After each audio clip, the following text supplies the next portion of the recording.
Hola, ¿qué tal, amigas y amigos? Sean todos bienvenidos a un nuevo programa de este canal llamado De Otro Mundi. Agradezco a todas las personas que se han suscrito a este canal y a quienes no, bueno, los invito humildemente a suscribirse. También le agradezco a la gente que le ha dado sus likes a los videos que he estado publicando y bueno, el día de hoy voy a continuar con algo que estaba relacionado con el programa anterior, eh, que hablaba yo sobre el velo del olvido. En esta ocasión, me gustaría ver cómo podemos abordar el tema de tomar buenas decisiones. Las buenas decisiones que son algo bastante subjetivo, porque en realidad solamente las vamos a saber si concuerda con lo que estábamos planificando o sintiendo de corazón. Es lo que vamos a ver el día de hoy. Y para ello les he preparado algunas diapositivas que he terminado recientemente y bueno, es hora de que las conozcan, ¿no? Así es que aquí las estoy compartiendo, cómo tomar buenas decisiones, aunque aquí le puse decisiones simplemente. Y vamos a ver las distintas aristas que corresponden a este tema, porque no es fácil tomar decisiones muchas veces. Ahora lo vamos a ver muy pronto. Así que les voy a agrandar la pantalla. Ahí está.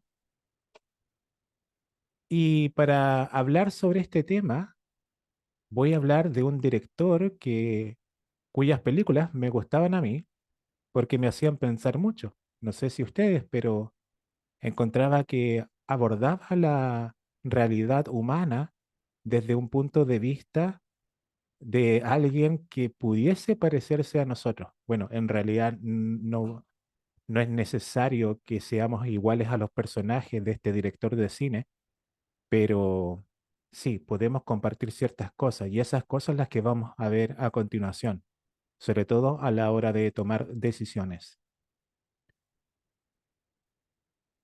Bueno, vamos entonces a revisar la filmografía de Robert Zemeckis, que ha tenido muchas películas, pero se hizo conocido en el mundo entero en los años 80 con Volver al Futuro, también en los años 90, porque esto es una trilogía. Y parto con esta película porque claramente a mí me ha marcado desde siempre. El tema de los viajes en el tiempo para mí es realmente enorme y que explica mucho de la realidad en la cual me encuentro inserto. El entender que el tiempo es una percepción de la conciencia. Si bien había muchos críticos a esta película, sobre todo desde el punto de vista científico o físico, en el cual indicaban que esto no era posible, bueno, habían otros que sí lo acertaban, como por ejemplo los que creen en la teoría general de la relatividad y hablan de que se pudiesen producir paradojas en el caso de realizarse viajes en el tiempo. Hay otra rama de la física, que es la mecánica cuántica, en la cual sí dicen que es posible hacer esto, pero cuando tú viajas en el tiempo, viajas a otra línea temporal. Así es que como tú viajas de la línea uno a la línea 2, las modificaciones que realices en la línea 2 no necesariamente se van a ver reflejadas en la línea uno. Aunque claro, esta película, Volver al Futuro, toma más que nada la versión de las paradojas, ¿cierto? Donde viaja este joven llamado Marty McFly a distintas décadas, realiza algunos cambios y esos cambios se ven reflejados en la línea de origen. Ahora, ustedes saben que yo soy seguidor de la divulgación taygetiana y esbaruniana y por lo tanto sé que la realidad de los viajes en el tiempo es mucho más compleja que la que muestra esta película, sin lugar a dudas. Aquí en esta película se hace mucho hincapié a que si uno realiza cambios en una línea temporal, es decir, en el pasado o en el comillas futuro, realmente pones en peligro a todas las personas a tu origen. Pero lo que estaba pensando yo últimamente es que quizás no esté tan alejado de la realidad como lo planteó este director, solamente que los críticos de cine y la ciencia que estaba detrás de todo esto lo malinterpretó. ¿Qué tal si Robert Zemeckis en esta trilogía de películas quiso decir otra cosa? ¿Qué tal si quiso mencionar que todo lo que vimos en la película era más bien lo que le pasaba a este crononauta llamado Marty McFly? Para la percepción de él, sí cambiaron las cosas, sí se produjeron eventos que cambiaban a otros eventos, pero en realidad las personas de la línea original de Marty McFly no experimentaron ningún cambio. Puede ser, por ejemplo, los padres de él. Los padres de él, en la línea que él partió, eran de una determinada manera y claro, se muestra en la película que él cuando viaja al pasado hace un par de cosas donde interviene directamente, nota un gran cambio en sus padres. Tienen otra personalidad. Pero ¿qué tal si lo que hizo Marty McFly en realidad fue viajar a otra realidad y esa otra realidad lo llevó no a la línea original donde él provenía, porque si hubiera vuelto a a la línea de origen, se iban a encontrar con sus padres originales, no los de cambio de personalidad. No sé si me he logrado dar a entender con este punto. Así es que, sí, interesante esta vuelta de tuerca, la que se puede realizar en torno a esta trilogía de películas que a mí me gusta mucho. La verdad es que si uno se pone a verla, realmente no para de verla. Es muy atrapante, es muy dinámica. Así es que yo los invito a verla, si es que no lo han hecho, porque los va a hacer pensar. Quizás haya cosas que no les guste, que lo encuentren como muy del siglo pasado, pero en esta lógica que yo planteo, en donde todo lo que pasa en la película es lo que está percibiendo Marty y no el resto de los personajes, creo que vamos a poder entender quizás lo que quiso decir este director llamado Robert Zemeckis. Y continuamos con la filmografía de este director para hablar de la toma de decisiones sobre esta película llamada Forrest Gump, que fue muy premiada durante los años 90, sobre todo los Oscars, y es una de mis películas favoritas. Bueno, yo sé que ahora el actor Tom Hanks ha sido bastante cuestionado por su participación en una isla donde iban los famosos a hacer sus fechorías, especialmente con menores de edad, de la cual no voy a hablar directamente en este video, pero lo que sí me gusta es la actuación de Tom Hanks en esta película. Así que voy a abordar eso. Dirigido por Robert Zemeckis, en donde Hanks interpreta a un joven con una capacidad distinta, como se pudiera decir en estos tiempos. Yo lo diría como del espectro autista, en donde él, ensimismado en su mundo, ve lo que quiere ver y consigue las cosas que quiere conseguir. Si eso es lo más espectacular de esta película.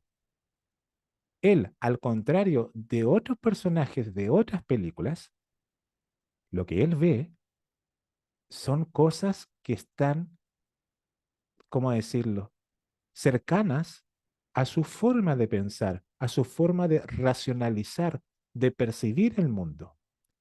El resto de la gente, que es la que él inventa, recordemos la divulgación tahitiana y esbaroniana que nos dice que todo lo que nosotros experimentamos es un invento de nosotros mismos.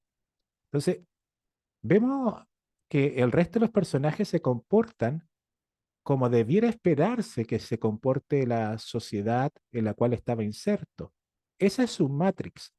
Sin embargo, él, Forrest, no se dejó influenciar tanto como si nosotros hubiéramos tomado su lugar y realmente consiguió cosas extraordinarias. Bueno, la primera de ellas es cuando él era un jovencito y producto de que lo estaban increpando, lo estaban molestando jóvenes de su edad y Bueno, y todo esto a bordo de un vehículo y él estaba con, no me acuerdo el nombre, pero era algo para ponerse en las piernas para poder caminar porque él no podía caminar bien. Fue tanto como la presión de estos chicos que estaban a bordo de este vehículo que lo querían atropellar haciendo una broma, claro está, que él buscó, corrió y hasta despojarse de aquellas cosas que lo ayudaban a caminar.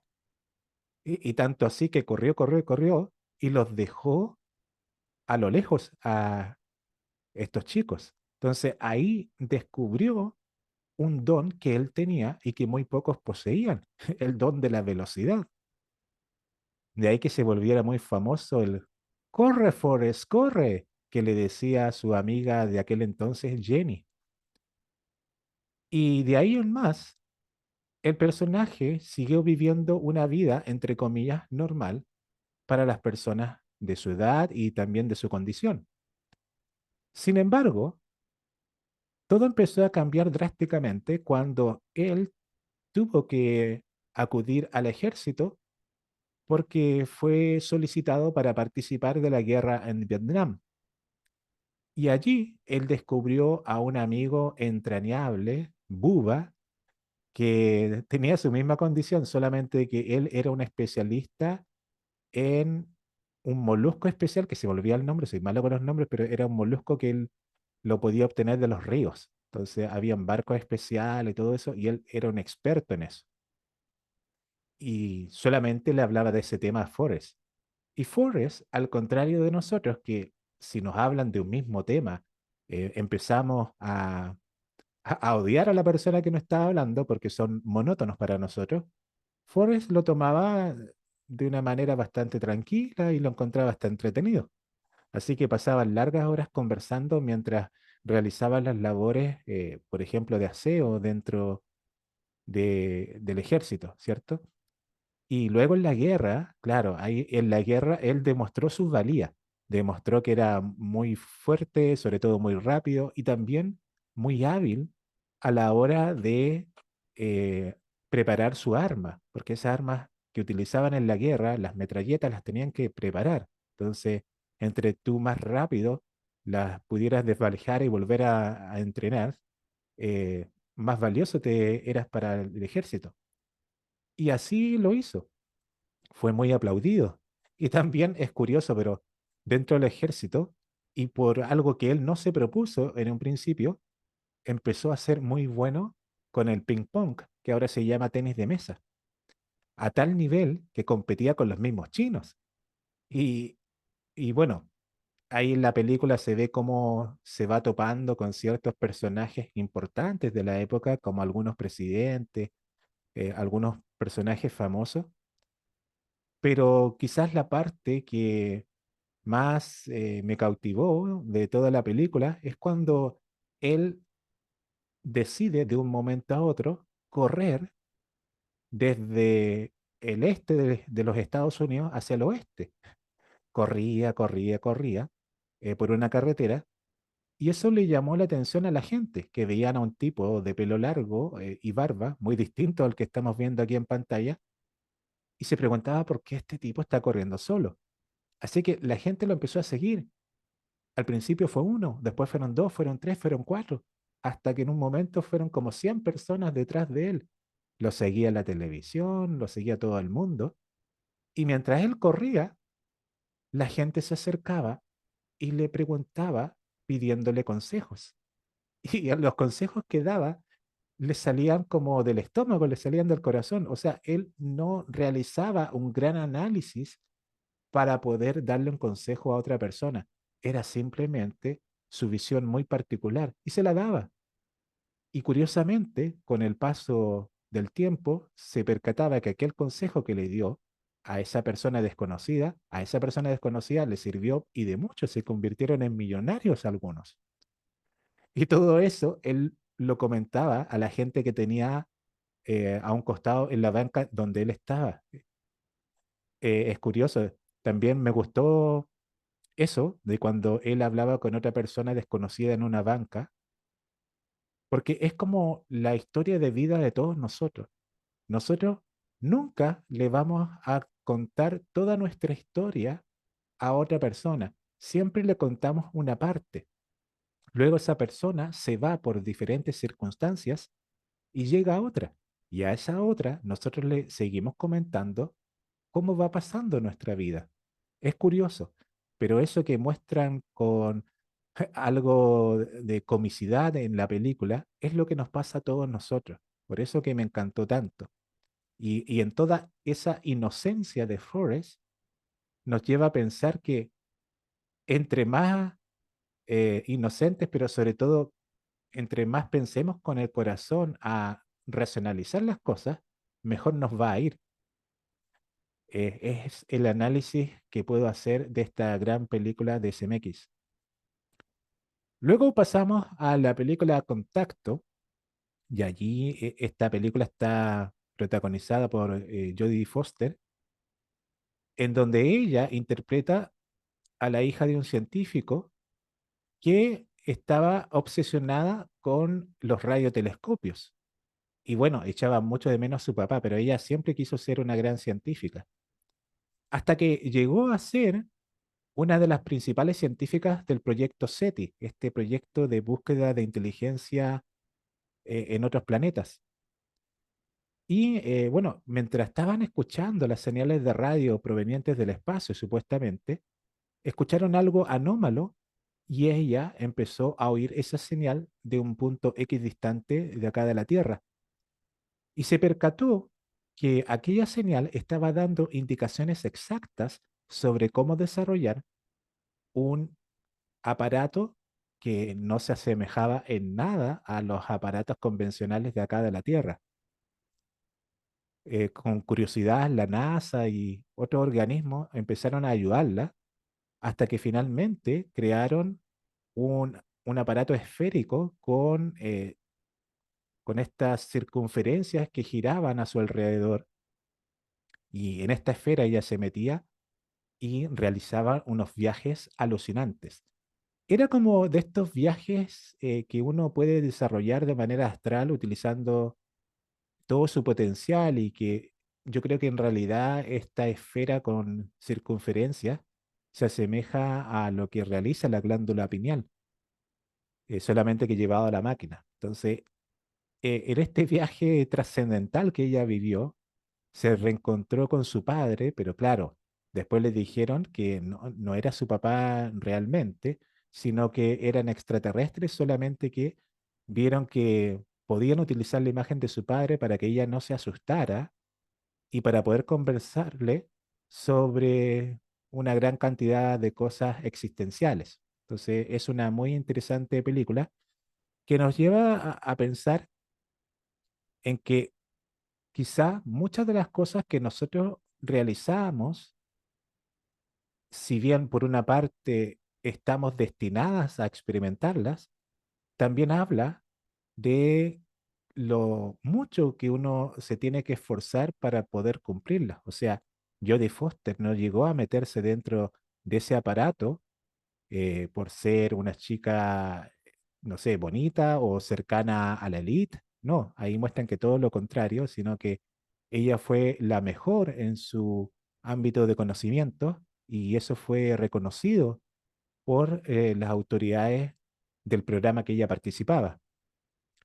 Claro, y lo otro que habla es que para un extraterrestre da lo mismo contactarse con las autoridades de un planeta, sino más bien pretenden contactarse con las semillas estelares, con personas que realmente son reales, valga la redundancia. Y en este caso era Jodie Foster. Así al menos lo veo yo y es interesante pensarlo de esa manera. Luego tenemos la película El Náufrago.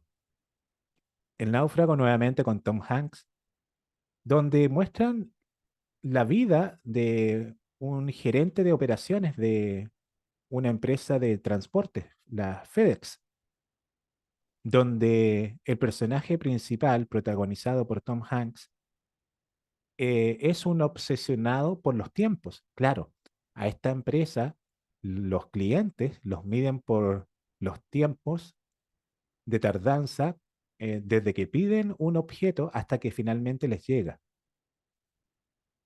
Algunos, claro, son pedidos así, otros son pedidos, por ejemplo, son verdaderos corresponsales que llevan un paquete de un lugar a otro. Básicamente eso. Entonces, a esta empresa se la mide por eso. Y él, buscando ser lo más eficaz y eficiente posible, siempre estaba buscando la manera de ser lo más rápido para llegar pronto a los hogares que esperaban estos paquetes. Y eso se lo inculcaba a sus empleados. Entonces él miraba todo el rato el reloj, el cronómetro, a ver si lo podía hacer más rápido.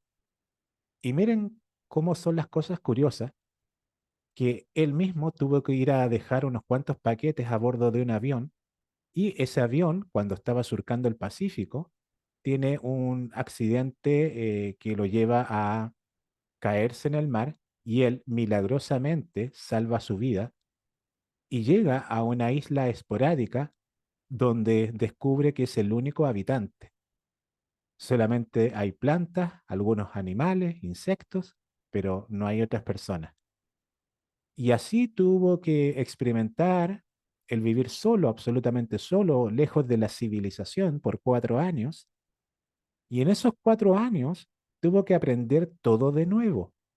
O sea, el gran contraste que nos mostraba esta película era aprender a vivir sin las comodidades del mundo actual. Y claro, él estaba tan inserto en la Matrix actual que le costó mucho, mucho poder hacer algo tan indispensable, tan básico, fundamental, como por ejemplo hacer el fuego, como por ejemplo cazar un pescado, es decir, pescar, perdón, em, vestirse, protegerse de la lluvia, pero en el fondo el hacer fuego quizás fue lo que más le costó.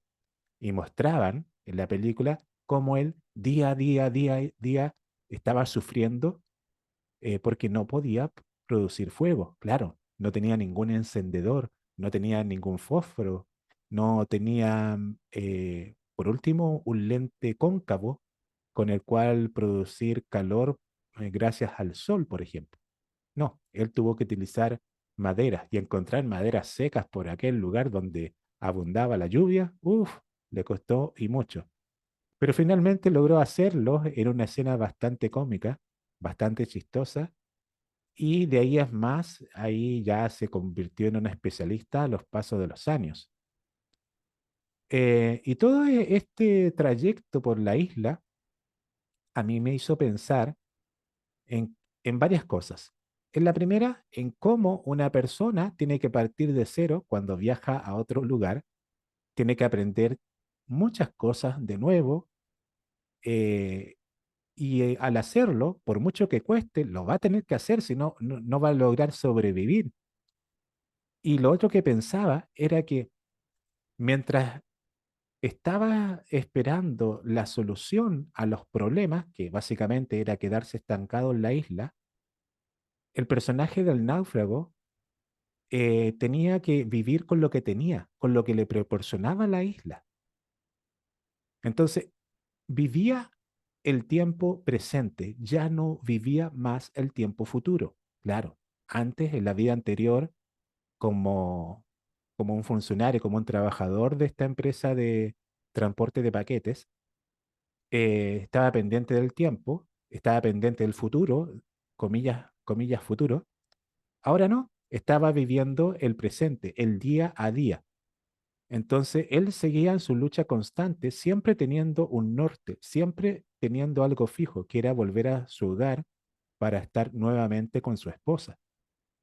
Así es que lo que él hacía era eso, pero también veía que de vez en cuando la marea le traía algo proveniente, por ejemplo, del avión que se había siniestrado, que le podría ayudar al diario vivir. Entonces, él sí, siempre se fijaba en las mareas porque a veces mejoraba su condición de vida con estos aparatos, con estas cosas, como por ejemplo, me acuerdo yo de unos botines de patines, pero no eran patines como lo que nosotros conocemos normalmente de estos de ruedas, sino patines de hielo. que tenían puntas filosas, entonces era un verdadero cuchillo, cuchillo que antes no tenía, con los cual, por ejemplo, pudo abrir de manera más eficiente los cocos de las palmeras que estaban presentes. ¿Cuánto le costó lograr abrir un coco? Ahí encontramos que los cocos eran muy duros, pero con estos patines se la arregló. Incluso se la arregló con la cinta de una película que había por ahí que también le ayudó para amarrar ciertas cosas y hacer su propia embarcación. Embarcación que le ayudó a salir de la isla.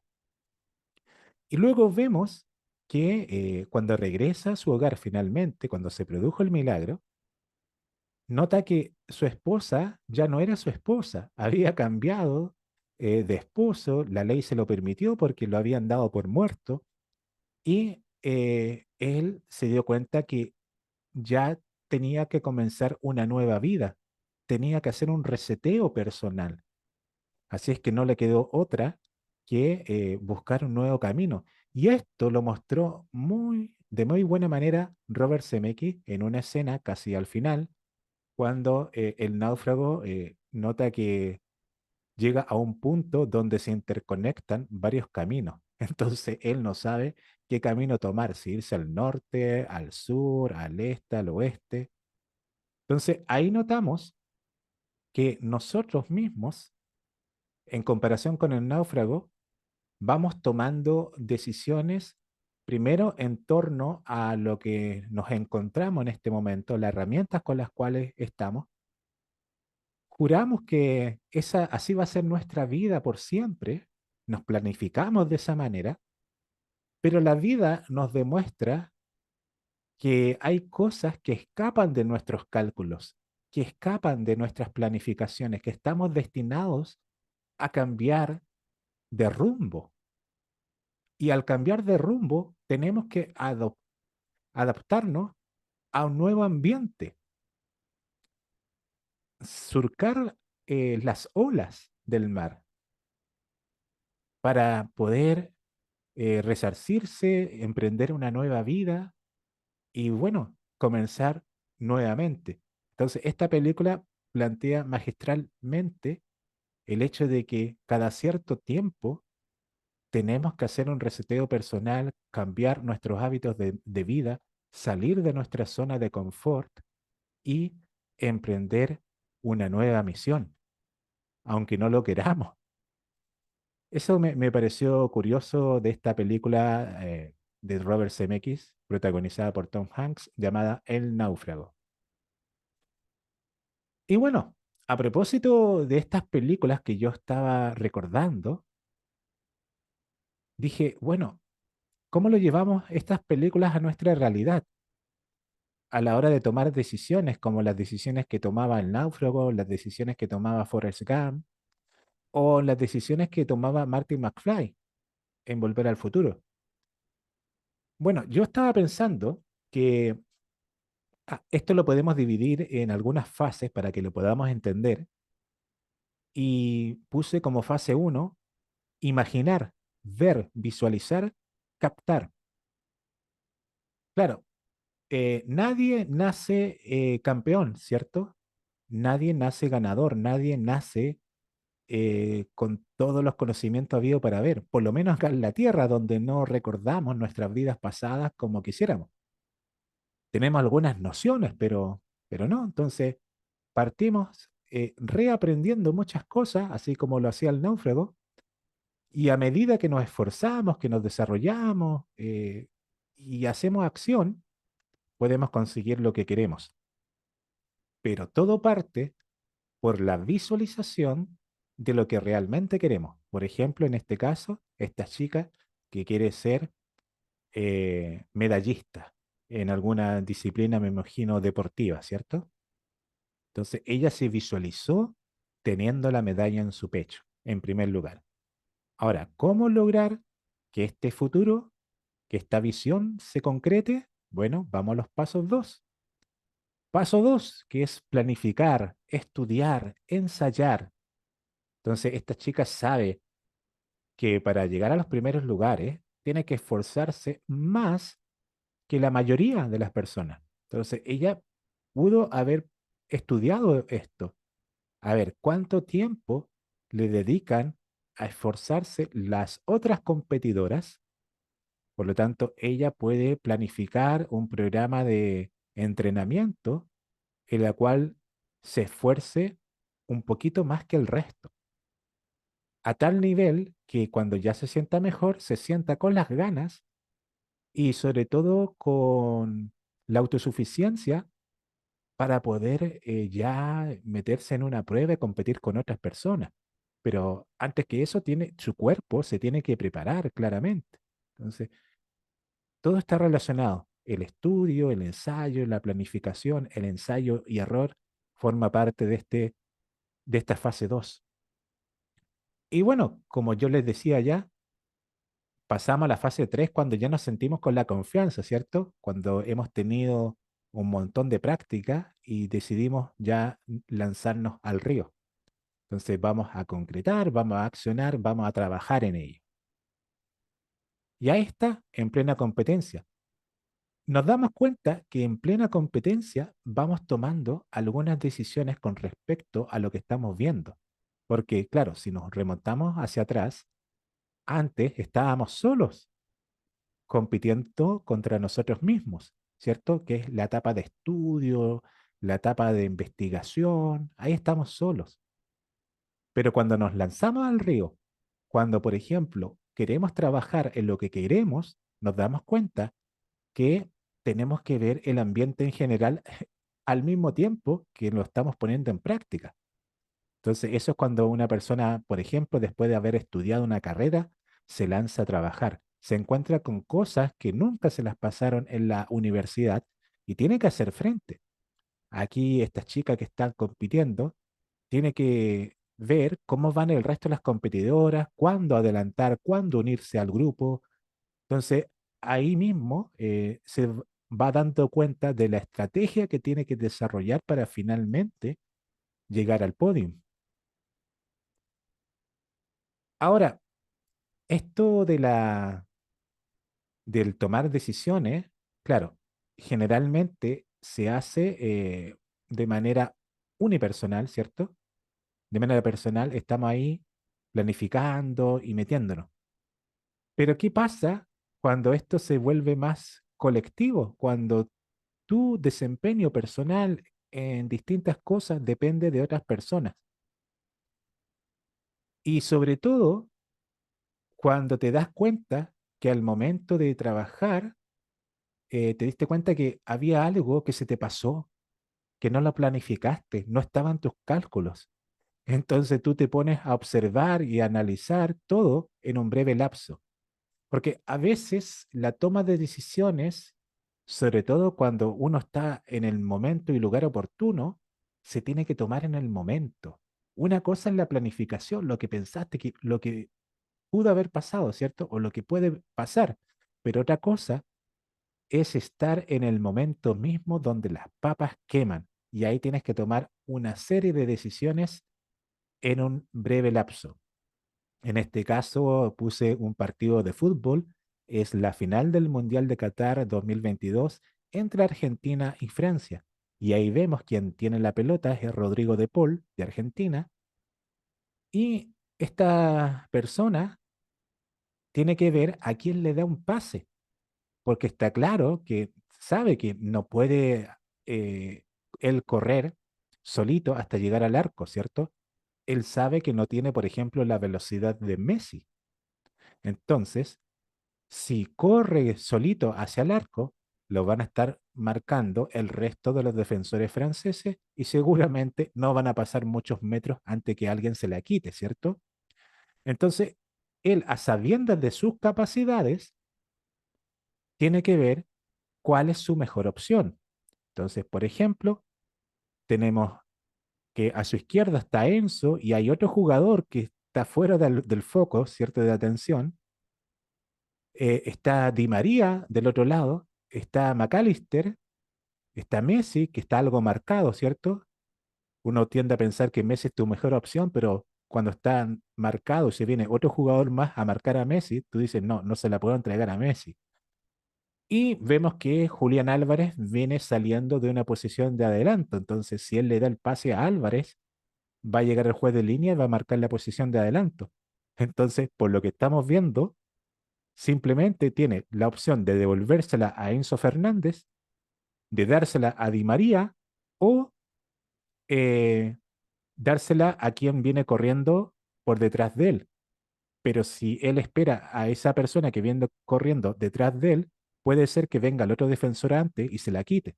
Entonces, por lo que estoy viendo, su mejor opción es Di María desde el otro lado que le está haciendo señas.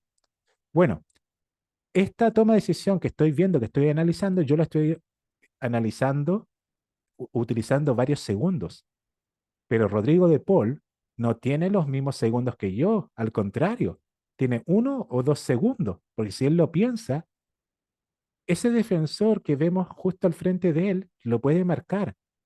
Entonces, muchas veces se dice en el fútbol que si lo pensaste, erraste. Hay muchos jugadores como Messi, y bueno, en Colombia estaba el pibe Valderrama, y bueno, antes estaba Maradona en Argentina, que antes de dar un pase, más bien, antes de que le llegara la pelota, él ya sabía el próximo pase, por eso que era tan veloz de mente, ¿ya? Entonces, eso te lo da la experiencia. Con la experiencia, luego de intentarlo varias veces, tú ya vas sorteando varios factores que están a tu alrededor, que los tienes que sopesar.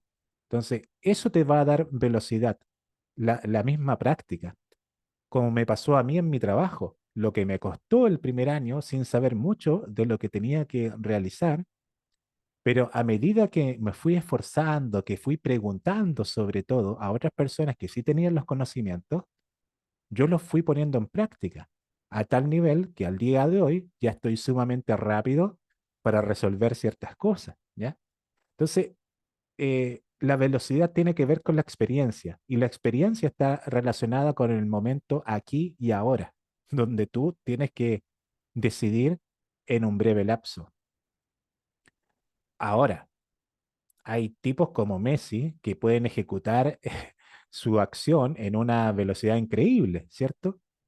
Entonces, se da cuenta Messi que para poder pasar a todos los defensores va a tener que utilizar su velocidad y para utilizar su velocidad tiene que ser muy intenso a la hora de mover los pies, a la hora de mover su cadera para cambiar de rumbo, ¿cierto? Y hacer que los defensores rivales tropiecen. Y bueno, esta es una escena sacada de un gran partido que yo vi entre el Barcelona y el Getafe, donde Messi igualó, fue muy parecido al gol que hizo Maradona en el Mundial del 86 contra Inglaterra, donde se pasó prácticamente a todos los defensores rivales y anotó un golazo, ¿cierto? Bueno, yo considero que Messi lo hizo aún más rápido que Maradona. Para mí, visualmente hablando, lo encontré más bonito aún, porque los defensores del Getafe fueron más rápidos que los mismos ingleses a la hora de marcarlo. Bueno, pero es una opinión personal. Ahora, volviendo a lo que quise transmitir con este ejemplo, la fase 2, el de ejecutar con la intensidad suficiente, te va a dar paso a concretar lo que tú anhelas. Porque si estás con paso aletargado, posiblemente lo que tú anhelas se diluya. Si volvemos atrás al ejemplo del atleta, si ella no le pone empeño, sobre todo en los metros finales, no va a poder llegar al podio. Entonces sabe que tiene que tener toda la intensidad suficiente. Esto lo podemos llevar a cualquier orden de cosas, al trabajo, al tema del amor. Por ejemplo, si tú quieres conquistar a alguien pero no eres intenso o no tienes la intensidad suficiente, eso se puede diluir. Si no demuestras tus sentimientos, se puede diluir. Si no tomas acción, eso se puede diluir. Si no haces la acción, el pensamiento se diluye, ¿ya? Entonces, es importante la intensidad y no siempre ser intenso. El fútbol, por ejemplo, tiene esto que tiene momentos. En algunos momentos tú vas tocando con tus compañeros de al lado, pero en otros momentos tú tienes que tomar la decisión de, ¡pum!, vamos a cambiar de giro, vamos a ponerle velocidad al cuento y vamos a pillar por sorpresa a los defensores rivales. Lo mismo pasa en la vida cotidiana. Cuando tú quieres conseguir algo, claro, lo vas planificando con calma y todo el asunto, pero a veces la vida te va a premiar, te va a apretar un poco para que tomes la decisión con un poco más de velocidad y que seas intenso, que te canses en eso, ¿ya? Y luego, eh, cuando ya experimentaste la acción y todo termina, como por ejemplo el pitazo final del árbitro, vas percibiendo el momento posterior a la acción. Es decir, empiezas a analizar lo que realmente pasó. Y claro, en un encuentro futbolístico como que no piensas mucho, estás, por ejemplo, si ganaste, estás con mucha felicidad, si perdiste, te vas triste o te vas amargado al camarín.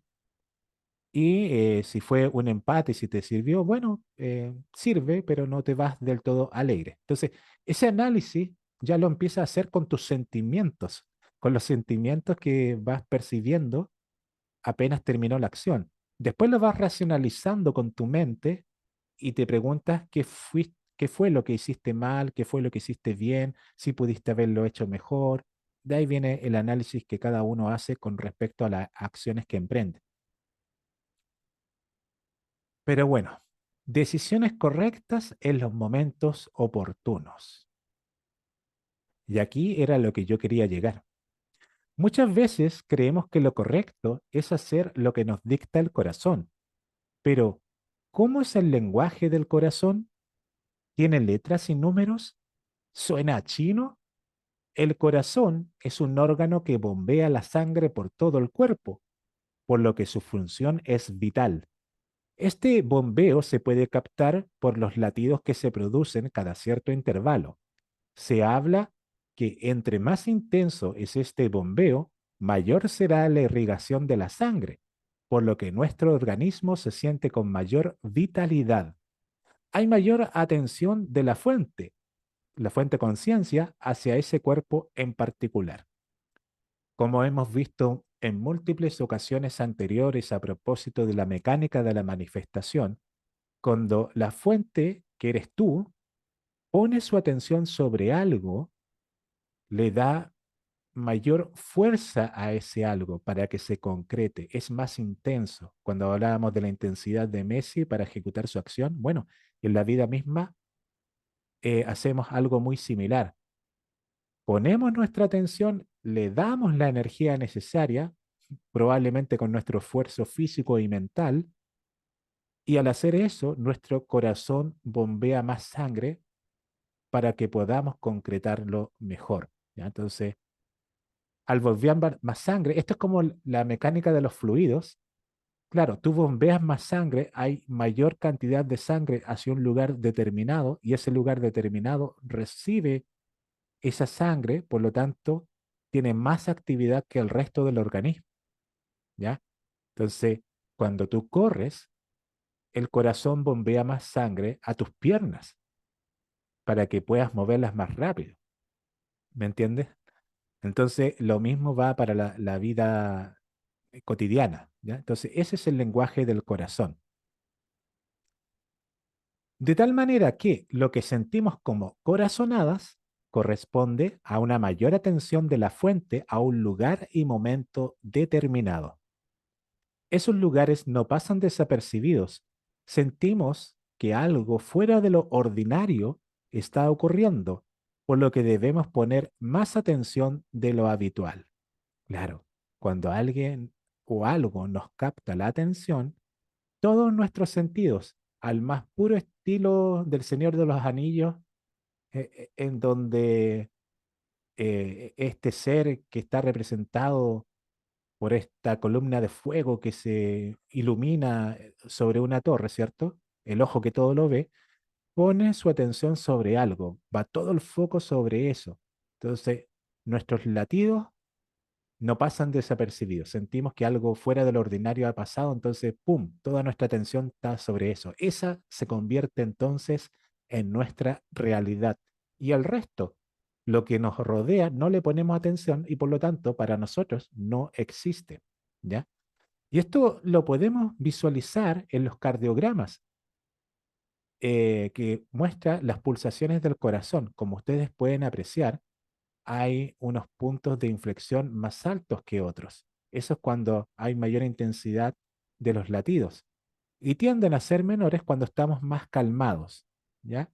Entonces ahí hay menos amplitud de onda, que ustedes ya saben que es el sube y baja. Eso es la amplitud. Y cuando tú te demoras entre un latido y otro, esa es la longitud de onda, ¿ya? Entonces, como podemos apreciar, cuando uno está calmado, claro, la línea del corazón tiende a asimilarse un poquito, ya no hay tantos vaivenes, no hay tantos subes y bajas, y cuando la línea queda como una línea, es porque te moriste. ¿En cuántas películas se ha mostrado esto de las palpitaciones del corazón y cuando la persona fallece, se pone la línea recta, ¿cierto? En horizontal y suena el pitido de la máquina, del cardiograma, que indica que la persona ha desencarnado.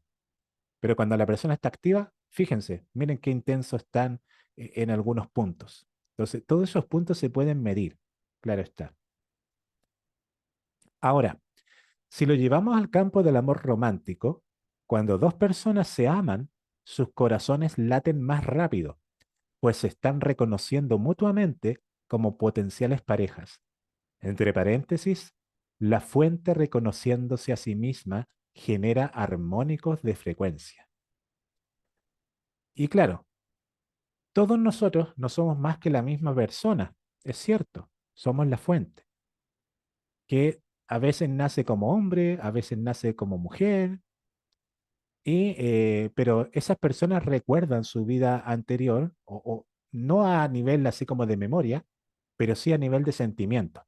Entonces, cuando dos personas se encuentran y están ligadas energéticamente porque su vibración es parecida, su forma de ver el mundo es parecida, entonces más enamorados van a estar porque van a recordar con mayor nostalgia, van a recordar ese pasado, entre comillas, que tanto les gustó, ¿ya? Y al contrario, cuando una persona nos disgusta, una persona real nos disgusta, es porque encontramos ciertas actitudes que tuvimos en una anterior vida que no nos gustaron.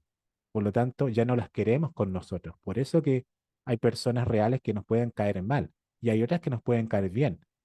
Y hay otras que, más allá de caernos bien, nos empezamos a enamorar o tener una gran amistad. Pero generalmente va ligado a enamorarse, ¿cierto? ¿Por qué? Porque la otra persona también le está pasando exactamente lo mismo. Y ustedes ya saben, cuando dos armónicos de frecuencia se juntan y son similares, se potencian, se potencian. Entonces crean algo más grande. Son como dos toroides que se unen y forman uno más grande, que los envuelve a ambos.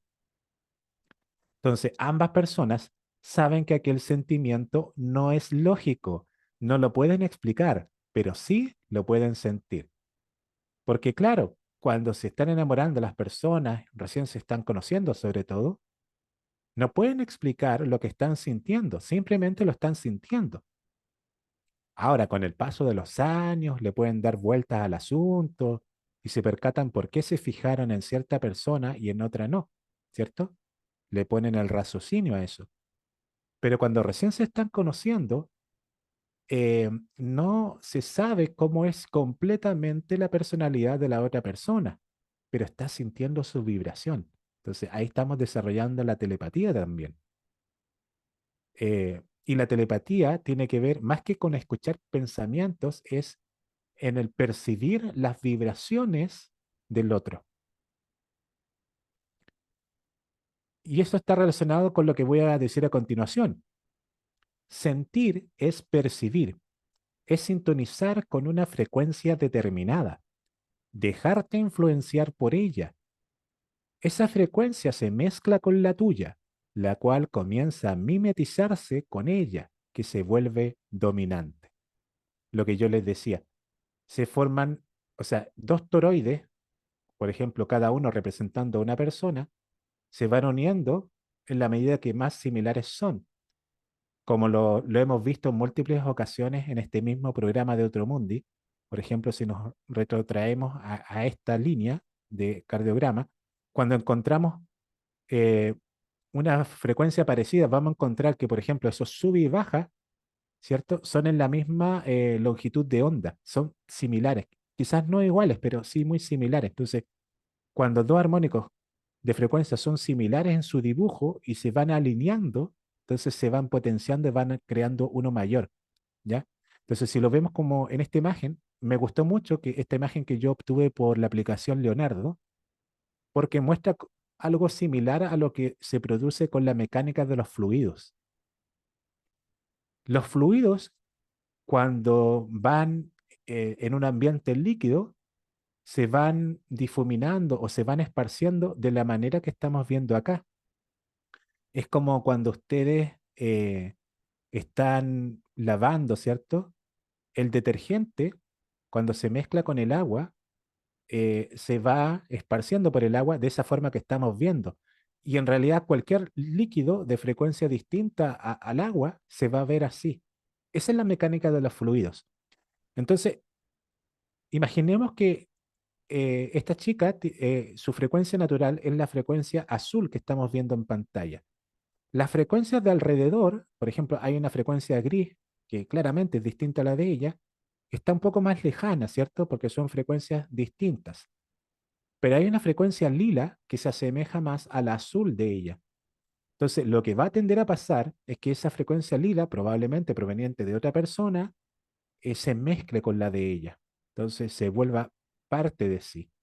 Eso es lo que pasa cuando una persona percibe algo que no es algo original de ella misma, sino que proviene de lo, entre comillas, exterior, pero le va a dar mayor significación, mayor importancia a aquella frecuencia que es similar a la suya.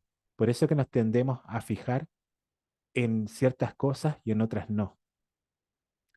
Entonces, esta frecuencia cardíaca acelerada, cuando dos personas están sintiendo algo, por ejemplo, es similar a la que se origina cuando se percibe un peligro, ¿ya? O sea, también lo podemos llevar al otro lado, cuando sentimos un peligro. Su intensidad refleja la atención de la fuente hacia ese lugar y momento. Claro, estamos sumamente tranquilos en nuestras casas y de repente escuchamos un ruido que nada tiene que ver con nuestro entorno. Entonces, de inmediato nos llama la atención y queremos averiguar cuál fue el origen de ese ruido. Si encontramos que esto fue de noche, claramente nos va a poner en estado de alerta. Entonces, toda nuestra atención se va hacia esa cosa o esa persona que provocó el ruido. Y como lo desconocemos, queremos saberlo y pronto. Por eso que empezamos a sentir más fuerte el corazón, que es un reflejo de nuestro pensamiento. Al final el corazón hace lo que empiezas a percibir, ¿cierto? A sentir. Ahora, voy a dar algunos ejemplos de mayor intensidad o menor intensidad también. Por ejemplo, cuando uno sintoniza una emisora utilizando una radio antigua, de esas que tú tenías que mover la perilla para llegar a la emisora que quieres llegar. Y claro, por ejemplo, a la izquierda de la emisora tú escuchas un chicharreo, no escuchas la emisora muy bien. Entonces, eso significa que la intensidad es menor, no estás homologándote con esa frecuencia a la cual quieres llegar. Sí la estás empezando a sintonizar, por eso es que percibes algo de ella, ¿ya? Pero no es lo que tú quieres realmente, porque tú quieres realmente sintonizarla, pero completamente. Ahora, si lo llevamos al campo visual, es como ver una antigua imagen de internet de los años 90 donde estaba todo pixelado y que ahora lo vemos en Full HD y más allá de eso 4K y cuántos K se han inventado últimamente, ¿cierto? Entonces, una imagen se puede ver así, la de un ojo, a la izquierda el ojo pixelado y a la derecha el ojo con sumo detalle. Entonces, entre mayor detalle es porque es más intenso nuestra intención, nuestra atención. Y miren la palabra que estoy utilizando, intención, atención, tensión. Estamos tensionando, estamos poniendo nuestro foco de atención sobre algo, por ejemplo, sobre una cuerda. Entonces, cuando la tensionamos, vibra más fuerte, ¿cierto? Y ahí obtenemos una mayor fidelidad de imagen, una mayor fidelidad de sonido.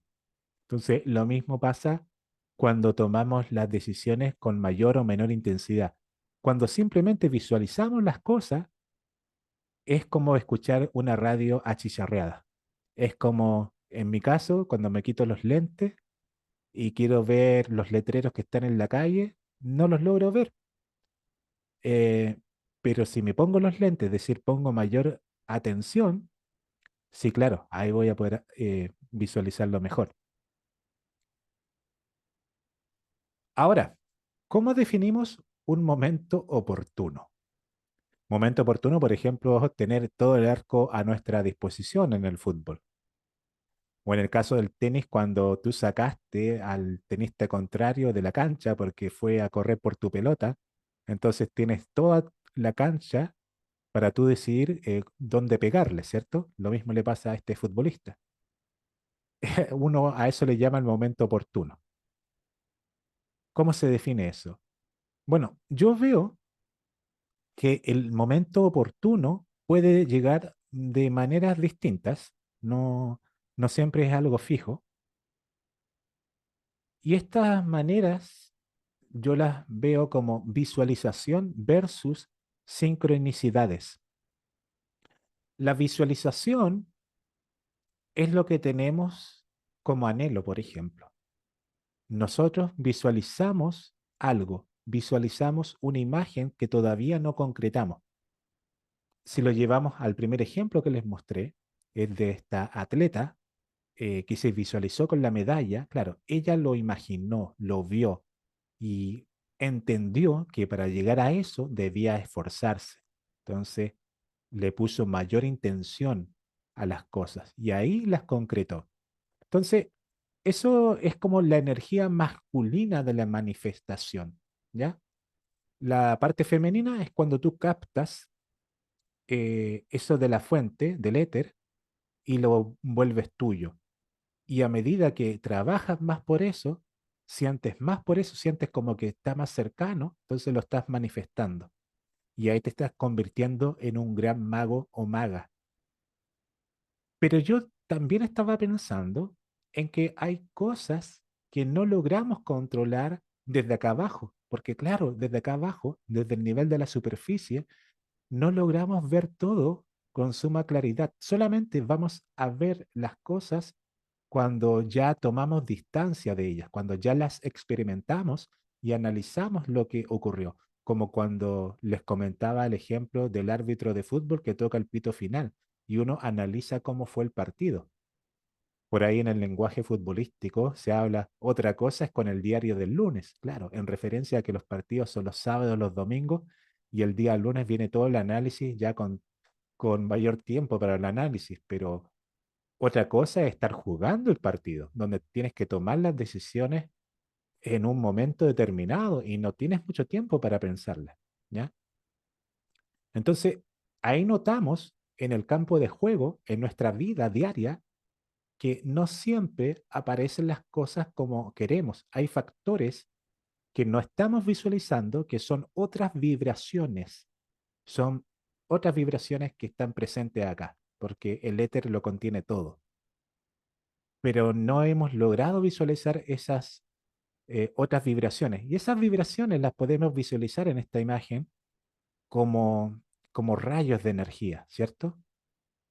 Entonces, imaginemos que cada rayo es una persona distinta. Entonces, cuando se juntan percepciones distintas, forman algo nuevo, una nueva energía que antes no se había visualizado. Se van mezclando. Eh, entonces, también lo podemos visualizar como líneas de tiempo. Claro, cada persona es por derecho una línea de tiempo, claro está. Entonces, tu percepción de la realidad es distinta a la de tu pareja, a la de tu amigo, a la de tu mamá, a la de tu vecino, a la de tus compañeros de trabajo.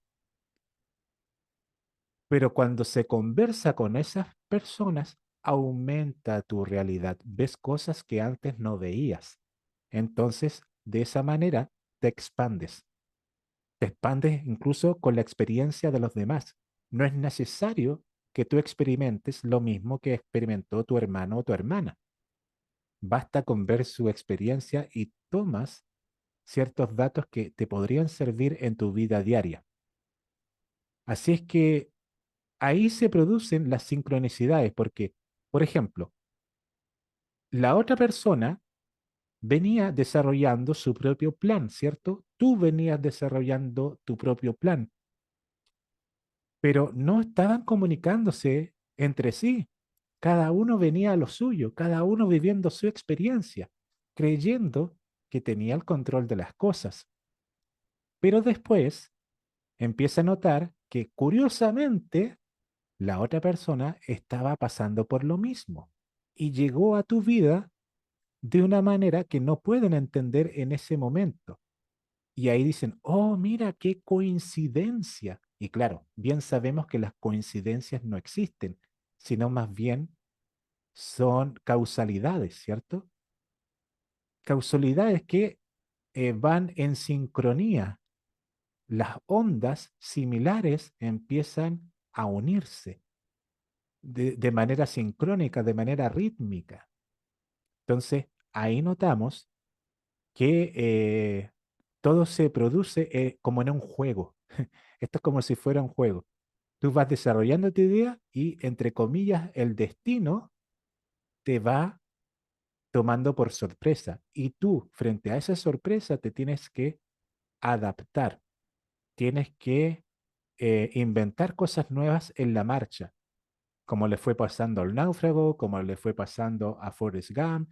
Lo mismo le pasaba a Marty McFly con todas las embarradas que se cometía al viajar por el tiempo. Entonces fue tomando decisiones sobre la marcha según las circunstancias.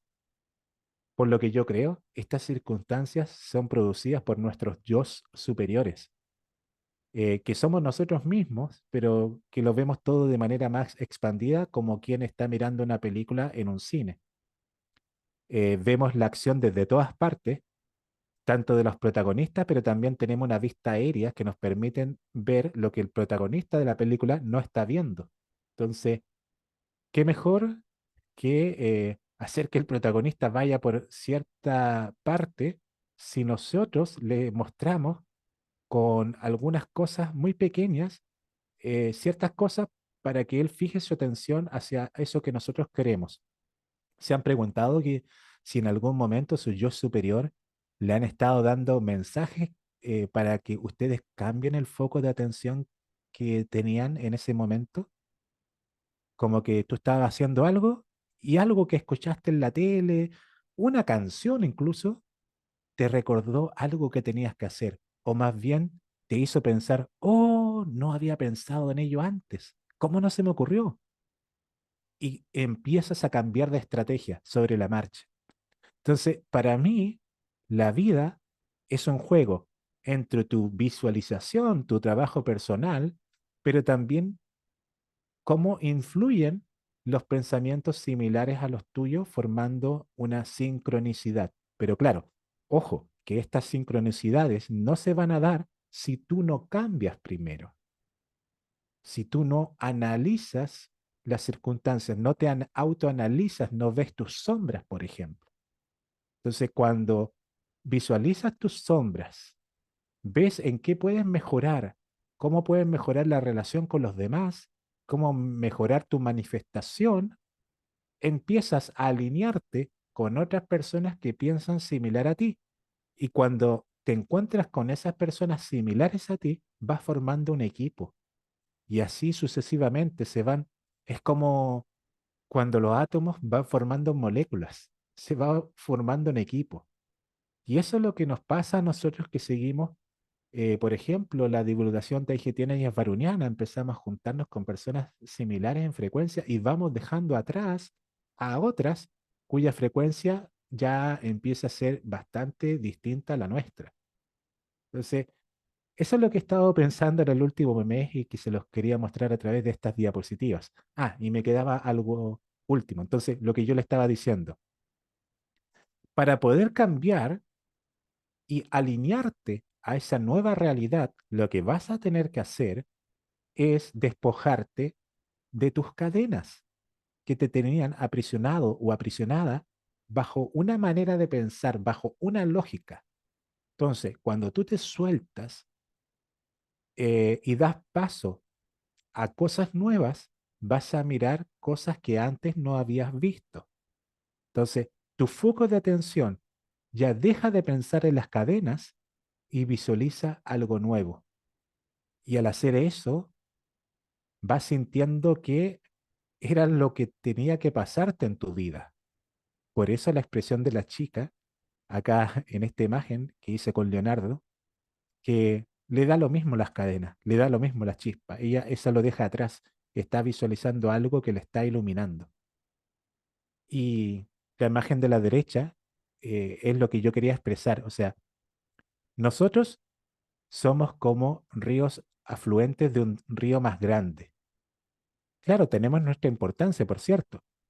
Somos ríos pequeños provenientes de distintas montañas, pero cuando nos vamos alineando las frecuencias con otras personas o incluso con otro tipo de pensamientos, vamos a expandirnos formando un río más grande. Entonces, incluso no es necesario pensar en unirse con otras personas y etcétera y formar comunidad. No, veámoslo también como que nos vamos expandiendo al adoptar nuevas formas de pensamiento y hacerlas tuyas. No es necesario que renuncies a todas las que venían, no, quédate con las que te sirven y vas empezando a jugar este juego que nosotros llamamos vida. Y así, amigos míos, he llegado al final del programa de hoy. Espero que les haya gustado. No había desarrollado un programa hace bastante rato y es por la sencilla razón de que estaba haciendo múltiples cosas. Quería expandirme, estaba dibujando, ahora estaba retomando mi libro, estaba escribiendo precisamente. Estaba haciendo los programas del Somos la Fuente con mis amigos Benjamín y Elizabeth, a quienes mando un saludo. Y bueno, después vamos retomando y así estamos en un juego, en un vaivén, donde nos vamos expandiendo mutuamente. Entonces, si tú te expandes ahí en tu casa, es probable que estés influenciando incluso con personas que están lejos de ti físicamente, porque frecuencias similares se van influenciando, porque el pensamiento no tiene límites de frontera ni de tiempo. El pensamiento simplemente es pensamiento. Ese es el éter. Así es que bueno, espero que se haya comprendido bien el mensaje que quería transmitir en el programa de hoy. Que les vaya bien, que tengan una bonita semana y ya lo saben, es importante planificar, visualizar y todo eso, pero también es importante entender que si tu yo superior te está mostrando algo con un mensaje, ojo, no lo tires a la basura, considéralo, porque es posible que te esté mostrando algo mejor para ti, para tu estilo de vida, para tu forma de pensar. Así que eso nomás, chiquillos, que les vaya súper bien y nos estamos viendo próximamente.